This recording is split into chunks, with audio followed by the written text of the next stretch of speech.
자, 두 번째 주제입니다. 두 번째 주제는 여러분들 2차 북미 회담 김정은의 노란하나.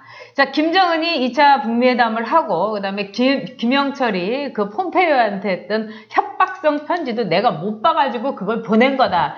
야, 그 말 믿을 사람 누가 있을까요? 근데 트럼프가 그걸 오케이 했어요. 자, 김정은도 노림수가 있었던 거죠. 아, 트럼프, 너 요새 레지스탕스에다가, 거기다가, 더 피어, 공포에다가 너 몰리고 있지, 쫄리고 있지. 그리고 중간선거 얼마 안 남았어. 그러니까 내가 이렇게 손을 내면 받아들일 거야.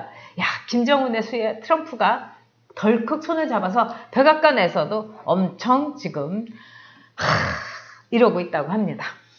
그러니까 2차 정상회담. 네. 10월 중에 열립니다. 네. 10월 중에 열리게 되고 10월 중순 또는 하순에 열리게 됩니다. 네. 왜냐하면 미국의 중간선거가 그러니까 상원의 3분의 1, 하원을 다 뽑는 중간선거가 11월 6일에 있습니다. 굉장히 중요하죠. 네, 이 선거를 앞두고 트럼프가 한바탕 쇼를 할 수밖에 없습니다. 그런데 이걸 누구보다 잘 알고 있는 게 김정은입니다. 트럼프에게 낚싯대를 던졌어요, 미끼를. 트럼프 물 수밖에 없어요, 이 낚싯대에 이 미끼를. 자, 물었습니다. 자, 그럼 2차 정상회담은 어떤 결과가 나올 것인가? 물론 이렇습니다. 결론이 안 나올 수도 있어요. 그래도 트럼프는 나와가지고 성공했다고 그 스타일에서 할 가능성도 있고, 또는 트럼프가 뭔가 대폭 양보를 하면서 이 성공했다는 모양새를 갖추려고 할 수도 있는 거고, 여러 가지 가능성이 있습니다만, 어찌됐든 지금 이 상황 전개는 김정은이 의도대로 좀 끌어가고 있는 건 확실합니다. 물론 김정은도 지금 자꾸 경제 제재를 빨리 풀고 싶은 건 있어요. 그러나 현재 상황에서 트럼프의 마음을 누구보다 잘 알고 있기 때문에 2차 정상회담에서 트럼프를 의도대로 끌고 갈 가능성, 이것을 저는 굉장히 우려를 하고 있습니다. 그렇습니다. 김정은이 이번 2차 정상회담에서 노리는 것은 딱 두 가지겠죠. 경제 제재 풀어달라는 것, 두 번째는 종전선언 하겠다는 것.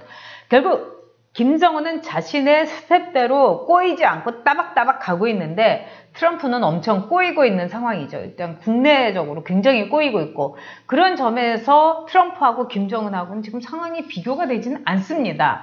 그럼에도 불구하고 이번 제2차 이 북미 회담, 미북 회담도 제가 보기엔 간단치는 않을 거라고 봅니다. 왜? 1차에 대해서 이건 리얼리티 쇼 아니냐, 소문난 잔치에 먹을 것 하나도 없었다. 그런 점에서 트럼프도 이번에 2차 이 회담을 덜컥 받긴 했지만은 결과물이 없으면은 아마 트럼프도 폭망할 수도 있죠.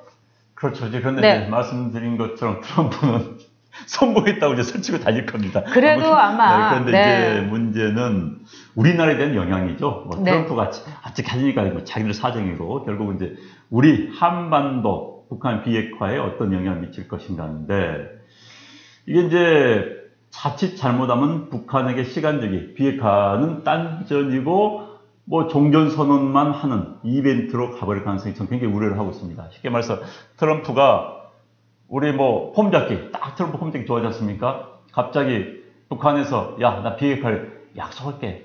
근데 김정은 이런 식이에요. 아, 형님 거의 손잡버립니다. 형님 걱정 마십시오. 내가 할 테니까, 그리고 미국 국민들 앞에서 내가 육성으로 할 테니까 걱정 마십시오. 라고 하고, 근데 종전선언 하십시다. 시진핑 부르고, 문재인 부르고 해서 딱 우리 형님이 가운데 앉아서 딱 휘어리는 모습, 얼마나 좋겠습니까? 여기에 넘어가는 순간, 자, 얻은 거 없이 종전선언을 해버린다. 이 가능성이 굉장히 높다고 봐요. 트럼프는 이러면서 한반도의 평화를 내가 가져온 대통령이다. 70년 만에 평화를 내가 가져왔다라고 설치고 다닐 때 얻은 거 하나도 없고, 결국 종전선언의 정치적 의미를 모른 채 트럼프가요, 지금 가장 미국의 최고위층들, 언론인, 지식인들, 행정 및 고위 관료진들이 걱정하는 게 기본적인 국가 전략 안보에 대한 이 지식이 없는 겁니다. 생각이 없어요. 그 다음에 무조건 표, 이미지만 생각하다 보니까, 자, 그런 측면에서 종전선언을 갈 가능성, 저는 굉장히 지금 걱정을 하고 있습니다. 많은 분들이 걱정하고 있는데, 근데 몇 가지 이제 트럼프에 대해서 우리가 체크하고 들어갈 건 있습니다. 첫째, 트럼프가 이 파산을 아주 정말 그 연예인인 이상민 씨처럼 완전히 파산각이었던 적이 있었어요. 그때 이상민 씨하고 비슷한 수법을 썼습니다. 뭐라고 했느냐면 이 정도 하면 뉴욕 경제가 파탄이다. 디벨로퍼로서 트럼프한테 돈을 받아내려면 너희가 유예를 해야 된다. 집을 유예를 해야 된다. 이렇게 해가지고 파산을 면하면서 그러면서 자기 재산은 전혀 축내지 않고서 다시 한번 일어선 적이 있습니다. 지금 트럼프가 원하는 건 아마 그런 그 하나의 시츄에이션일 겁니다. 그리고 트럼프는 자기가 벼랑 끝 전술을 구사했기 때문에 김정은이가 손을 내밀었다. 이렇게 얘기하겠죠. 지난번에도 이 제1차 북미 회담도 안 해? 이러고 두 번째 폼페이오 가지 마. 이렇게 했기 때문에 북한이 구사했던 벼랑 끝 전술 그 수법을 트럼프가 구사해서 이런 게 왔다. 이렇게 얘기를 하고 있고 그리고 두 번째는 저는 미국이 갖고 있는 그래도 어떤 펀더멘탈이라고 생각합니다. 이번에 그 더 피어라는 그런 책에 대한 내용이 지금 많은 언론에 나왔는데 그걸 보면서 우리가 생각했던 게 뭐냐면 야 미국에는 저런 관료들이 진짜 트럼프가 아니라 미국을 지키려고 하는데 뭐 틸러슨이고 그렇고 매티스고 그렇고 그러는데 대한민국에는 그런 관료들이라든가 또는 주변에 인물들이 없는 거죠. 또 두 번째 트럼프에 대해서 미국이 갖고 있는 즉 미국의 언론들이 얼마나 트럼프에 대해서 당금질을 하느냐 이겁니다. 근데 지금 우리 언론은 어떻습니까? 문비어천가 수준 아닙니까? 그런 점에서 저는 이 미국이라는 또 트럼프가 마음대로 할 수 있는 미국이 아니다. 마음대로 할 수 있는 북미 회담은 아니다. 저는 이렇게는 짐작하고 있습니다. 그러니까 지금 이제 트럼프가 네. 북미 정상회담 하는 건 좋아요. 뭐 하는 네. 거 어떻겠습니까? 그렇겠죠. 하는 건 네. 좋은데 이제 이 정상회담이 자칫하면 또 현 정부에 대해서 네. 과도한 기대감을 줄 수도 있는 거고. 현재 그럼요. 북한에 대한 제재가 계속 이어져서 북한을 어느 정도 궁지에 몰아놓고 손을 들게 나와야 되는 건데 이게 이제 위야무야 될 가능성. 네. 근데 방금 말씀하신 이제 우드워드의 지금 책이 굉장히 논란이 되고 있지 않습니까? 공포, 이른바 공포, 백악관에서 공포라는 책이 어젯밤에 공개가 됐습니다. 어젯밤에 공개가 됐는데 그 책의 304페이지에 보면 이런 이야기가 나온다고 그래요. 아직 전 못 봤습니다. 304페이지에 트럼프 대통령이 문재인을 매우 싫어한다. 이 문구가 나옵니다. 매우 싫어한다.